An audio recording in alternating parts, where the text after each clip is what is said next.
Welcome to today's YouTube video, and in this video we're going to be doing some technique analysis. So I got a couple submissions from some non-athletes of mine, and we're just going to be going through the videos, breaking down their technique, and just kind of making some small corrections where I see fit. So without further ado, enjoy. All right, so starting off with squat, we're gonna look at Ben's high bar squat here. Ben's competition squat is a high bar squat. So Ben's squat, which happens to just have a higher bar position here than typically people are squatting low bar. Ben squats high bar here. So a couple different things going on that I think are um, affecting the squat here. And again, this is very good. Very strong squatter, hitting depth, managing center of mass. But I think there's one or two things that he could work on that would kind of benefit the squat, like in his training and just absolute strength and everything, consistency, all that good stuff. So what we're really seeing here is one, I really like his walkout and his brace. I think both of those are really good. Walkout here is strong. Obviously it's super heavy. This is probably near maximal attempt, but pretty good. Gets out quick. Doesn't walk super far from the rack. From there, his brace is really good. One thing you'll commonly see people do is a big shrug when they brace, which I think for some people is okay if the rib cage is being managed properly and everything like that is good to go, and that shrug isn't like forcing an awkward or poor position. But generally, I like when people just kind of inhale, accept where their positioning is after the walkout because they're likely in a pretty stacked position and go.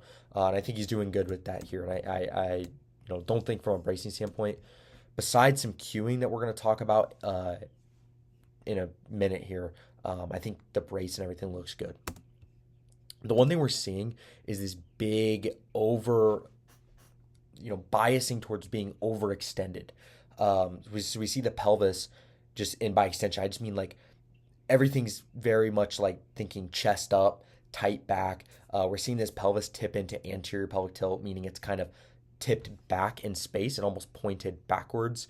And likely if we were going to see a side angle, we'd probably see like an arch in his low back.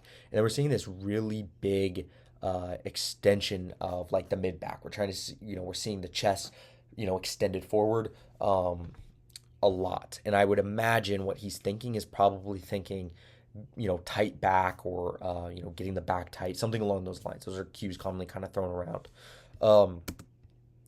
Then what we see is we almost see this like fight to get to depth, right? So we almost see this, I'll try to keep that over there.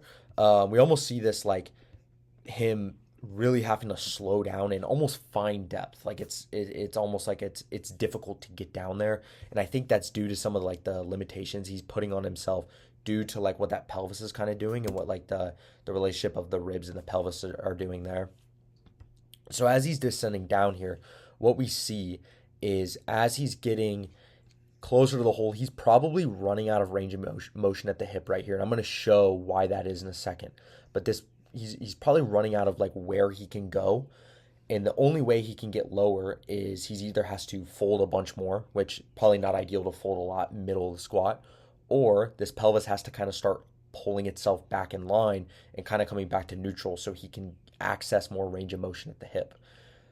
So what do we see? The pelvis kind of starts to dunk under just a little bit. We see a little bit of folding as he hits the hole, and then he's able to get to depth. Okay. But I think if he sets that pelvis there earlier, he's going to be able to kind of find that depth better. So I'm going to show why that is and why this over bias of anterior pelvic tilt that's sometimes kind of commonly just cued by a lot of people or talked about can lead to some issues. All right, so when a lifter's in anterior pelvic tilt in a squat, we're more likely, not always, again, this is all relative. Some people might be able to really bias into forcing anterior pelvic tilt and run into no issues at depth. I have examples of lifters who do that. Some people are the opposite.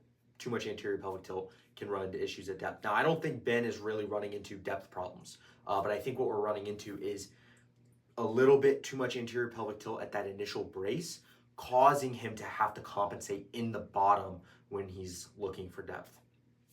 So the reason this is when you're in this anterior pelvic tilt, by anterior pelvic tilt, I mean the pelvis is tipped back in space. So if you can imagine this is neutral, anterior pelvic tilt would be back in space.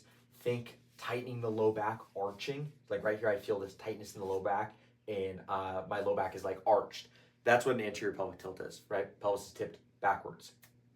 What we see is we're more likely to run into end range hip flexion earlier, like in a squat, for example, because the pelvis is tipped back. This joint, the hip joint, starts to point almost down more so, and then we end up hitting that end range. You can almost feel bone on bone. So I'm going to give you like not a drill, but a demonstration on how you can kind of do this at home and feel this and start to grasp this idea. So when I'm in an anterior pelvic tilt, my knee can only come about this high. I can feel the end range hip flexion. I can feel the bone on bone, like the end of the joint. Like my hip cannot go any farther.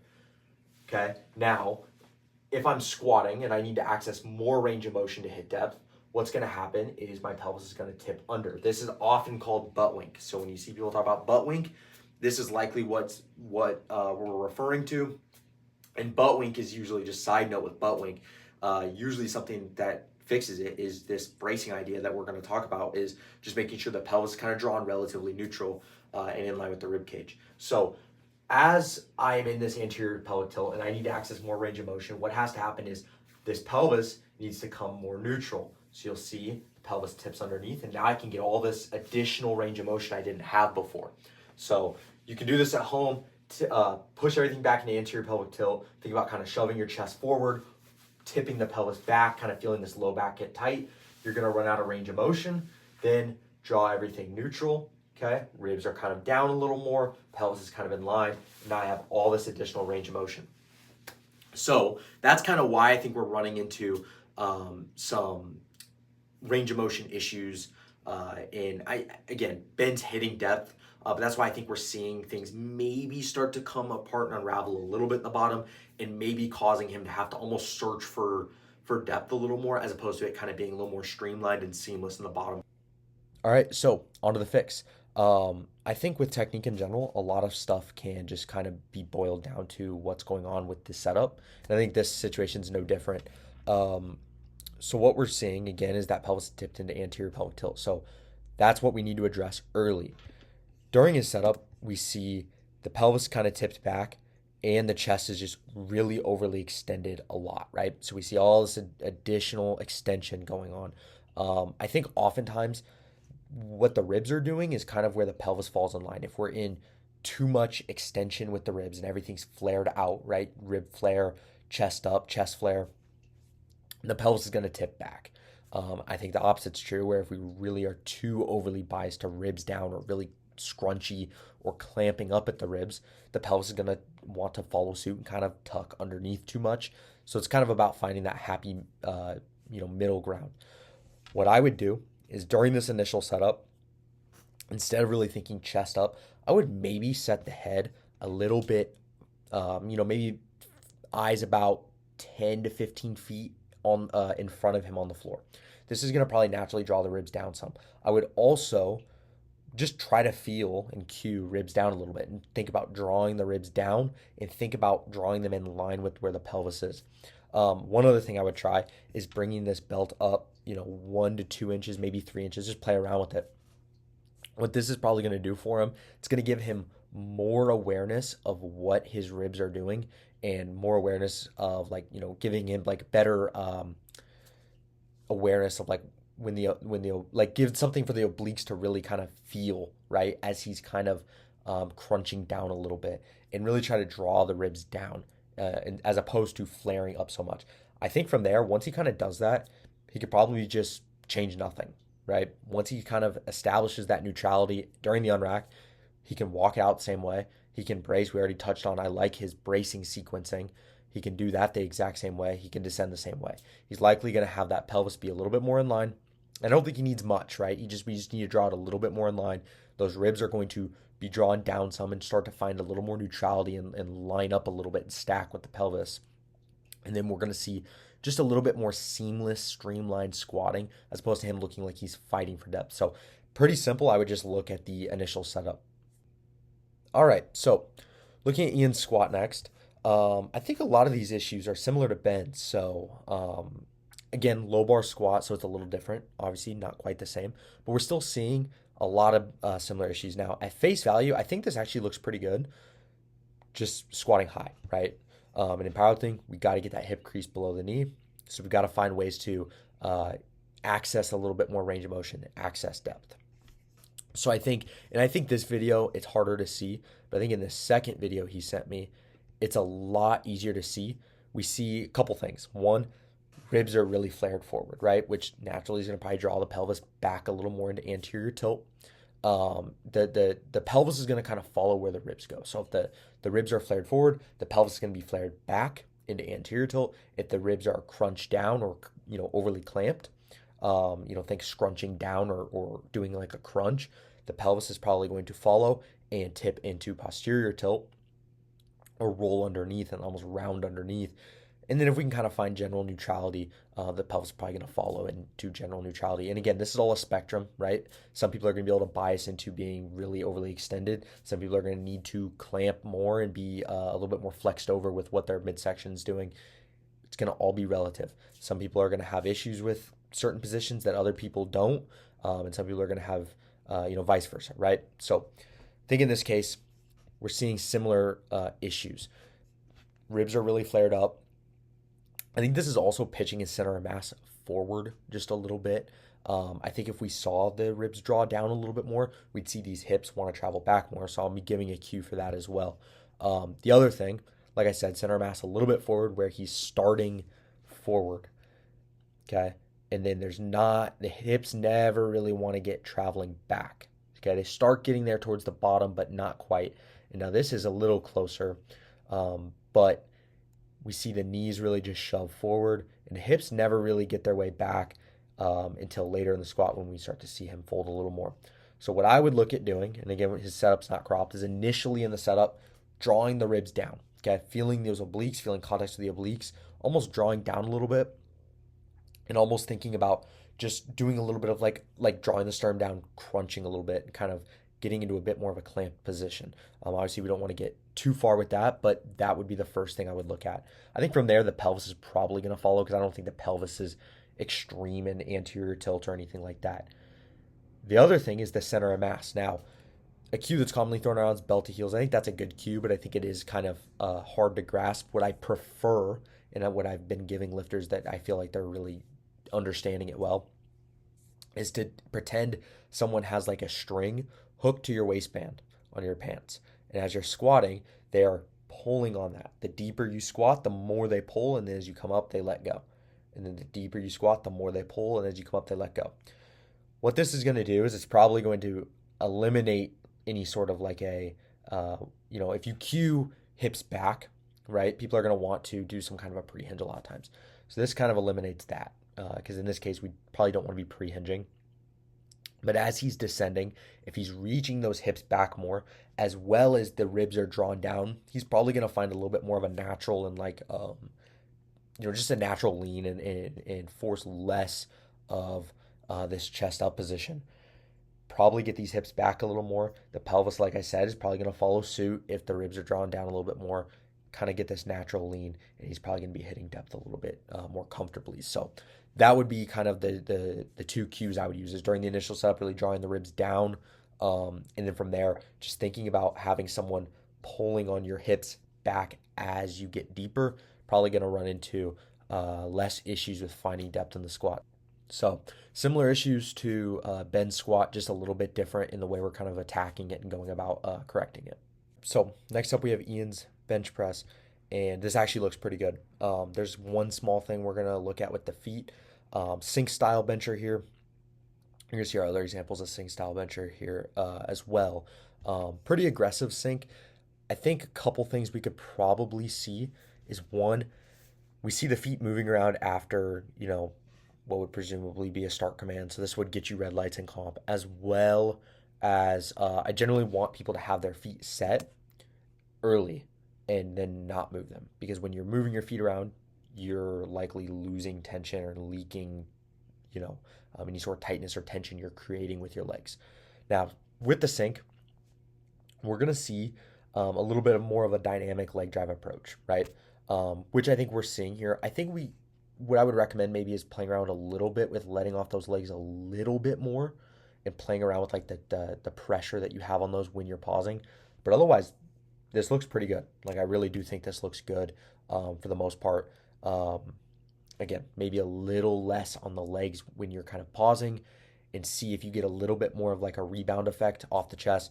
But if you don't feel like that helps, I would kind of keep sticking with that. So the one thing, like I said, setting those feet earlier is probably going to be the big one to really look at with bench press. But otherwise, I actually think for a sink, this looks pretty good. All right, so another sink bench here, Ben's bench. Opposite issues that Ian had. I think Ian was doing a really good job of controlling the bar on the chest, even though he does have that sink style. I think Ian was really maintaining quite a bit of control over the barbell, and that wasn't relying on like really dumping it on the chest.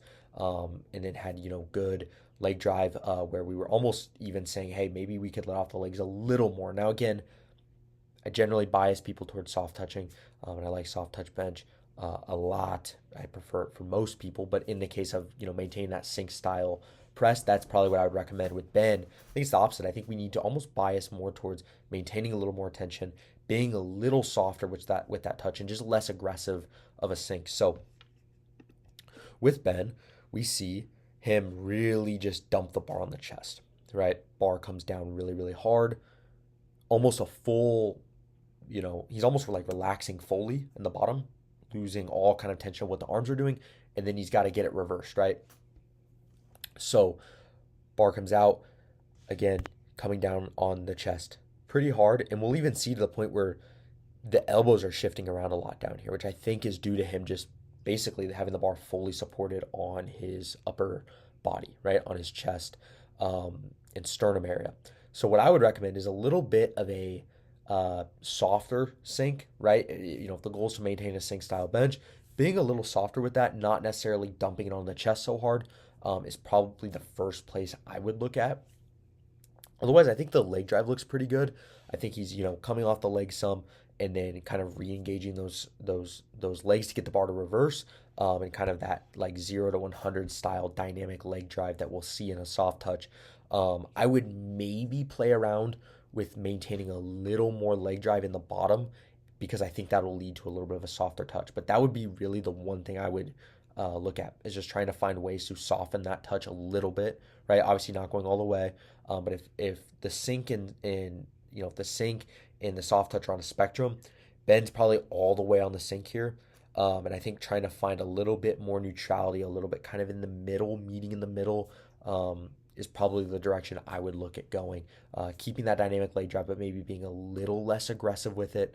And then, keeping that sink, but being less aggressive with that as well. Just kind of maintaining a little bit of a softer touch and a little bit less sinking into the chest. So, otherwise, footing, all of that looks good. So that's what I would look at. All right, so next up we have deadlift, sumo deadlift here. Couple things we're going to look at. So what you'll see is, it pulls this, sticking a little bit at the top, finishes the lift. Couple things I'm seeing right off the bat. Foot pressure's a little all over the place. We're seeing the feet, kind of, for the most part, centered here, right? Or weight centered over the foot, balanced. And then as he starts to pull, he almost just shifts back. And this is almost the opposite of what we would see. Normally, we would see these, the center of mass be behind the midfoot early in this portion of the deadlift. And then as he comes forward and wedges forward, we would see the center of mass kind of shift forward and the foot kind of pronate down and flatten into the floor. But I think we're almost seeing the opposite here, kind of because of the way he's initially starting his deadlift so forward in front of the barbell. We're also seeing a really big slack pull, like a really hard slack pull. And I think it's limiting his body's ability to really he's limiting movement options in places his body can really go, right? So, a couple things here. What I would look at doing is starting off with the weight on the heels. I generally like a lot of people to do that. I think some conventional pullers and stuff can kind of be the opposite, but I think with sumo, really starting with the weight on the heels is a really good strategy. It does, really the big thing is it leaves room to wedge. So what the wedge is, and I think this term is used a lot, it's really just the hips swinging forward. Okay, it's you wedging the rest of the way into the barbell. So the hips kind of come forward, and in this case, the center of mass should be starting to find midfoot as well. But here yes, the hips are kind of coming forward, but everything's really behind because he's starting so much over the bar. So one cue I really like to use is starting behind the barbell, right? And cueing to start with the shoulders behind the bar and almost thinking of the bar as like a glass wall that we're staying behind. Now, is that truly going to happen? No, we cannot stay behind the bar. That's not going to work. That's not going to go well. You're not going to be able to stay balanced. You're probably going to fall back. But cueing that is probably a good start. Another thing that I would look at that's going to help with this is head positioning, getting the head up a little more. So thinking about, okay, keeping the shoulders back in space, getting the head up a little more is probably going to start you back on the heels a little bit more, which is, like I mentioned, what we want to do.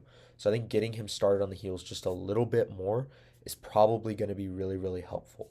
From there, he could probably do pretty much what he's been doing, right? He can wedge forward. Now, one other thing I would look at is the aggressiveness of the slack pull. This is something I've really changed my mind a lot over the last probably about the last 6 months to a year, is almost pulling less slack intentionally with some people. Obviously, again, everything's relative. And what does a specific athlete need to move properly or move in the way we want them to move? But I think in this case, he's got this big slack pull. He's got a ton of bend in the bar, right? And now he's limited on movement options. Your body can't really go a whole lot of direction when you're yanking on the bar really, really hard. So what I would recommend and what a cue I really like is just think about, okay, we want to pull slack out of the arms, but not the bar, right? So we pull just enough to get the arms elongated, just enough to maybe start to pull a little out of the shoulders, but we leave it in the barbell. This is going to leave you a little bit of slack to work with. Now, it's going to be a game of trying to find a happy medium because you could very easily just not pull enough slack and then you have a plethora of issues with that. So it's a game of finding kind of where that needs to be and how much pressure you need to apply into the barbell before you start wedging and pulling. I think in this case, he's just pulling a lot of slack, combined with some of the other issues. He's just running into he has one way to go, which is back towards the heels, and that's pretty much it. All right, and then one more thing I want to add with the deadlift and starting so far over the bar. And again, I think in conventional you can get away with this. You have, I feel like, a little more movement options with kind of what the shoulders are doing in space, and you can kind of work backwards or forwards or whatever works for you in the conventional. But in sumo, I really think it's best to start that center of mass back and work into the barbell. I think the big reason for that is the shoulders have to get over the bar to get the bar off the floor. Like the rear delts have to get over the barbell. They have to align above the bar before that bar leaves the floor because the arms have to be vertical, right? So when we start way in front, the arms are obviously traveling backwards to reach the bar. And as he has to wedge forward, the shoulders have to swing way back, okay? So the shoulders have to swing back and kind of fall back where he ends up falling into the wedge. But at the same time, the hips have to move forward.